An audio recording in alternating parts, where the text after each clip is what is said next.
Voy apashkala ertalabdan erjonim qara biram 10 son tez pishadigan ovqat ekan deb shu go'shtni video retseptini tashlab olibdilar.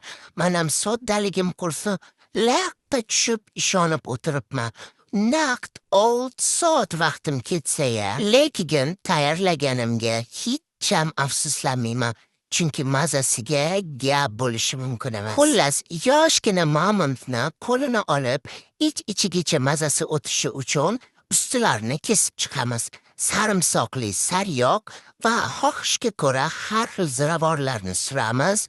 Gimalay tog'laridan keltirilgan tuzlarni sepib, rozmarin, pomidor, piyoz va limon suvini siqib, ustini yopib, kamida 6 soatga duxovka pechiga yuboramiz.